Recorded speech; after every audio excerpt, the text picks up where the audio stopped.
Hi friends, అందరు ఎలా ఉన్నారు? ఈరోజు వంకాయ కర్రీ వండుతున్నాను. అసలు కాయగూరల్లో రాజు అంటారు వంకాయని కదా. కానీ ఈ వంకాయ ఎప్పుడు వండినా నాకు ఒక విషయం గుర్తొస్తుంది. మా చిన్నప్పుడు మా అమ్మగారు ఈ వంకాయ కూరలో తోటకూర వేసి వండేవారు. మాకేమో అది నచ్చేది కాదు, కానీ మా నాన్నేమో అది తినకపోతే ఒప్పుకునేవారు కాదు. సో ఈ వంకాయ ఎప్పుడు చూసినా అదే సీన్ గుర్తు వస్తుంది. మా పిల్లలకి చెప్తాను, అమ్మమ్మ రెసిపీ రే వంకాయ తోటకూర అని చెప్తా ఉంటాను అనమాట. నిజంగానే ఫ్రెండ్స్, వంకాయ అయితే చాలా చాలా బాగుంటుంది. మీరు ఎవరైనా ఎప్పుడైనా వంకాయ తోటకూర ట్రై చేశారా? చాలా అంటే చాలా బాగుంటుంది, ట్రై చేయండి.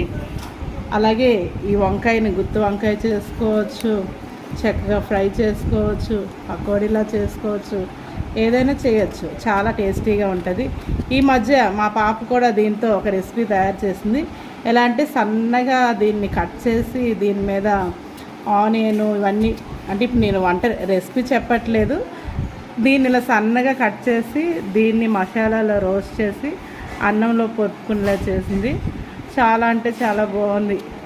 సో అందరూ తినండి ఫ్రెండ్స్. వంకాయ చాలా మంచిది. కాయగూరలో దాని అంత బెస్ట్ ఇంకేది లేదని నేనైతే అంటాను. నేనే కాదు, అందరూ అంటారు. సరే ఫ్రెండ్స్, మీరు ఈరోజు ఏం వండుకున్నారు నాకు కామెంట్ చేయండి. బాయ్.